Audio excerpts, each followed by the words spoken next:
ಶ್ರೀ ಗುರು ಬಸವಲಿಂಗಾಯ ನಮಃ. ವಿಶ್ವಗುರು ಮಹಾತ್ಮ ಬಸವಣ್ಣನವರನ್ನು ಸಕಲ ಶಿವಶರಣರನ್ನು ಎನ್ನ ಹೃದಯ ಮಂದಿರದಲ್ಲಿ ನಿಮ್ಮುತ್ತಾ ಭಾರತೀಯರೆಲ್ಲರಿಗೂ ಅನುಭವ ಮಂಟಪ ಬಸವ ಕಲ್ಯಾಣದ ಭೂಮಿಯಿಂದ ಈ ಮುಂಜಾನೆಯ ಶರಣ. ಒಂದು ಅಕ್ಕ ಮಹಾದೇವಿರವರ ವಚನ. ಹಗಲು 4 ಜಾವ ಅಸನಕ್ಕೆ ಕುದಿವರು, ಇರುಳು 4 ಜಾವ ವ್ಯಸನಕ್ಕೆ ಕುದಿವರು. ಅಗಸ ನೀರೊಳಗಿದ್ದು ಬಾಯಾರಿ ಸತ್ತಂತೆ, ತನ್ನ ಒಳಗೆ ಇದ್ದ ಮಹಾಘನವನ್ನು ಅರಿಯರೂ ಚನ್ನ ಮಲ್ಲಿಕಾರ್ಜುನ ದೇವ. ಈ ವಚನದ ಭಾವಾರ್ಥ ಏನಾಗುತ್ತದೆ ಟೋಟಲಿ ಹೇಳಬೇಕಾದರೆ, ಮಣ್ಣು ಬಿಟ್ಟು ಮಡಿಕೆ ಇಲ್ಲ, ತನ್ನ ಬಿಟ್ಟು ದೇವರಿಲ್ಲವೇ ಇಲ್ಲ. ಇಂತಹ ಒಂದು ಸತ್ಯದ ವಚನಗಳನ್ನು ಜನಮನಕ್ಕೆ ಮುಟ್ಟಿಸಲಾರದ ಸಲುವಾಗಿ ಹಲವು ದೈವಗಳ ಒಂದು ಆಚರಣೆ, ಸುಳ್ಳು ಗೊಳ್ಳು ಕೊಳ್ಳು ಆಚರಣೆಯಿಂದ ಇವತ್ತ ದೇಶದಲ್ಲಿ ಇಷ್ಟೊಂದು ಜಾತಿಗಳು, ಇಷ್ಟೊಂದು ಕೆಟ್ಟ ವಾತಾವರಣ ನಿರ್ಮಾಣ ಆಗಲಿಕ್ಕೆ ಕಾರಣವಾಗಿ ಬಿಡುತ್ತದೆ ಅಂಥೇಳಿ ಅನಿಸುತ್ತದೆ. ಇನ್ನೊಂದು ಬಸವಣ್ಣನವರ ವಚನ. ನೀನು ಒಲಿದರೆ ಕೊರಡು ಕೊನರುವುದಯ್ಯ, ನೀನು ಒಲಿದರೆ ಬರಡು ಹಯನಾಗುವುದಯ್ಯ, ನೀನು ಒಲಿದರೆ ವಿಷವೆಲ್ಲ ಅಮೃತವಾಗುವುದಯ್ಯ, ನೀನು ಒಲಿದರೆ ಸಕಲ ಪಡಿ ಪದಾರ್ಥಗಳೆಲ್ಲವೂ ಇದರಲ್ಲೇ ಇರುವವು ಕೂಡಲ ಸಂಗಮ ದೇವ. ಏನು ಹೇಳಿಕೊಡುತ್ತದೆ ವಚನ?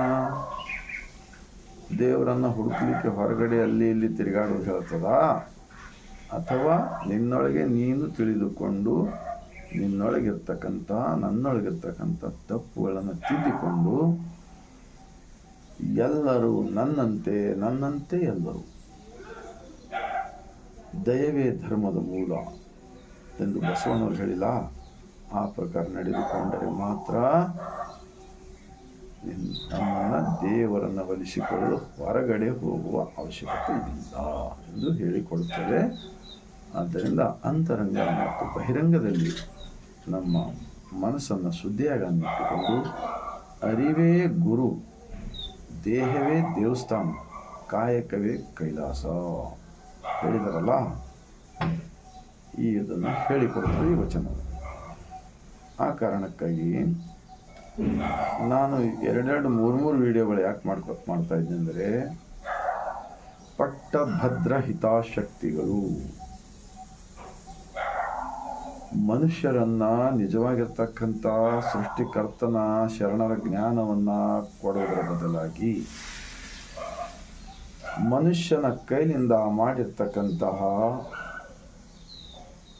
ಮೂರ್ತಿಗಳಲ್ಲಿ ದೇವರನ್ನು ಕಾಣುವುದನ್ನು ತಿಳಿಸುತ್ತಾ ಈ ದೇಶದಲ್ಲಿ ಅಜ್ಞಾನಿಗಳನ್ನಾಗಿ ಬಿಟ್ಟು ಇವತ್ತ ಎಲ್ಲ ಕಡೆ ಒಬ್ಬರನ್ನೊಬ್ಬರು ಕಚ್ಚಾಡ್ತಕ್ಕಂಥದ್ದು, ಬಡಿದಾಡ್ತಕ್ಕಂಥದ್ದು ಈ ರಾಜಕಾರಣಿಗಳು, ಇವೆಲ್ಲ ಕೆಟ್ಟ ಪರಿಸ್ಥಿತಿ ಇವತ್ತಿನ ದೇಶದಲ್ಲಿ ನಿರ್ಮಾಣವಾಗಿದೆಯಲ್ಲ ಸ್ವಾರ್ಥಕ್ಕಾಗಿ.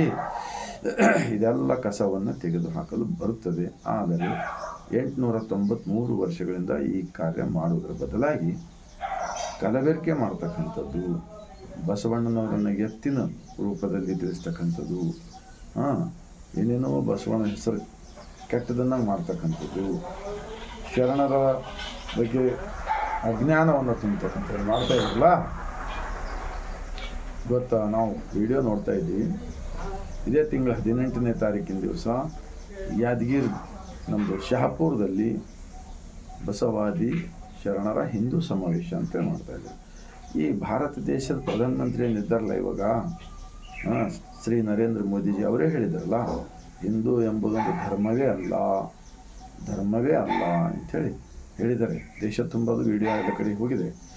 ಆದರೆ ಅಂತಹ ಒಂದು ಆಚರಣೆಗಳೇನಿವೆ ಅಲ್ಲ ಹಿಂದೂ ಧರ್ಮದಲ್ಲಿ, ಒಂದು ವರ್ಷದಲ್ಲಿ 12 ತಿಂಗಳು, ಅವೆಲ್ಲ ಅನೇಕ ಹಬ್ಬಗಳು, ಎಲ್ಲ ಬಟ್ಟೆಗಳನ್ನು ಹರ್ಕೊಳ್ಳೋದು, ಏನು ಅಜ್ಞಾನದಲ್ಲಿ ಕುಣಿದಾಡ್ತಕ್ಕಂಥದ್ದು, ಏನೇನೋ ಹಬ್ಬಗಳು, ಅವು ಕೂಡ ಮನುಷ್ಯರನ್ನು ಜ್ಞಾನಿಗಳನ್ನಾಗಿ ಮಾಡ್ತಾವ. ಇಂಥ ಅನೇಕ ಈ ಜ್ಯೋತಿಷ್ಯ, ಶಾಸ್ತ್ರ, ಪುರಾಣ, ಪಂಚಾಂಗಗಳು ಎಲ್ಲ ಪಾಖಂಡವಾದ ತುಂಬಿತ್ತು ಹಾಳು ಮಾಡ್ತಕ್ಕಂಥದ್ದು ಇದೆಯಲ್ಲ, ಇದನ್ನೇ ಮುಂದುವರಿಸ್ಕೊಂಡು ಹೋಗ್ಬೇಕಂಥೇಳಿ ಈ ಪಟ್ಟಭದ್ರ ಹಿತಾಸಕ್ತಿಗಳು ಮಾಡ್ತಾ ಇದ್ದಾರೆ ಪ್ರಯತ್ನ. ಆದರೆ ಆ ಯಾದಗಿರಿ ಜಿಲ್ಲೆಯಲ್ಲಿ ಈಗ ನಾನು 2 ವಚನ ಹೇಳಿದ್ದೇನೆ, ಅಕ್ಕ ಮಹಾದೇವಿಯರವ್ರದ್ದು ಮತ್ತು ಬಸವಣ್ಣನವರು. ಈ ವಚನವನ್ನು ಹೇಳಬೇಕು ಜನರಿಗೆ, ಮತ್ತು ಇದರ ಭಾವಾರ್ಥ ಹೇಳಬೇಕು ಅಂಥೇಳಿ ನಾನು ಈ ಮೂಲಕ ವಿನಂತಿಸಿಕೊಳ್ತೇನೆ. ಒಂದು ವೇಳೆ ನೀವು ಸಮಾಜಕ್ಕೆ ಒಳ್ಳೆಯದನ್ನು ಬಯಸಿದವರ ಇದ್ದರೆ, ಇವು ಹೇಳಲಾರದೆ ಹೋದರೆ, ನೀವು ಸಮಾಜದಲ್ಲಿ ಮತ್ತೆ ಜನರನ್ನು ಮೋಸ ಮಾಡ್ತಕ್ಕಂಥದ್ದು ಜನ ಅರಿತುಕೊಳ್ಳುತ್ತಾರೆ. ಆದ್ದರಿಂದ ಈ ಭೂಮಿ ಮೇಲೆ ಹುಟ್ಟಿ ಬರುವುದು ಒಂದೇ ಸಲ. ನಾವೆಲ್ಲರೂ ಒಳ್ಳೆಯದನ್ನು ಮಾಡಿ ಹೋಗಬೇಕು ಹೊರತಾಗಿ ನಿಮ್ಮ ಕೈಲಿಂದ ಒಳ್ಳೆಯದು ಮಾಡಲಿಕ್ಕೆ ಆಗಿಲ್ಲಪ್ಪ ಅಂದರೆ ಕೆಟ್ಟದನ್ನು ಕೂಡ ಮಾಡಬಾರದು ಎಂದು ಈ ಮೂಲಕ ವಿನಂತಿಸಿಕೊಳ್ತಾ, ಈ ವಿಡಿಯೋ ದೇಶದಲ್ಲಿರ್ತಕ್ಕಂಥ 145 ಕೋಟಿ ಭಾರತೀಯರಿಗೆ ತಲುಪುತ್ತಾರೆ ಆಗಲಿ. ಮತ್ತು ಯಾರ್ಯಾರು ತಮ್ಮ ಸ್ವಾರ್ಥಕ್ಕಾಗಿ ಕೆಟ್ಟದ್ದು ಮಾಡ್ತಾ ಇದೆ, ಮನುಷ್ಯನ ಗುಣಧರ್ಮ ಇದೆ. ಯಾಕಂದರೆ ಈ ಮನುಷ್ಯನಂಥ ಡೇಂಜರ್ ಈ ಭೂಮಿ ಮೇಲೆ ಯಾರೂ ಇಲ್ಲ, ನನ್ನನ್ನು ಒಳಗೊಂಡು. ಆದರೆ ಇನ್ನು ಮುಂದೆ ಜಗತ್ತಿನ ಮೊದಲ ಅನುಭವ ಮಂಟಪ ಪಾರ್ಲಿಮೆಂಟ್ ಏನಿದೆಯಲ್ಲ, ಈ ತತ್ವ ಇಡೀ ದೇಶದ ಮೂಲೆಗೆ ಪ್ರಚಾರ ಮಾಡ್ತಕ್ಕಂಥದ್ದು ಆಗಬೇಕು ಎನ್ನುವ ಒಂದೇ ಕಾರಣಕ್ಕಾಗಿ ನಾನು ವಿನಂತಿಸಿಕೊಳ್ಳುತ್ತಾ,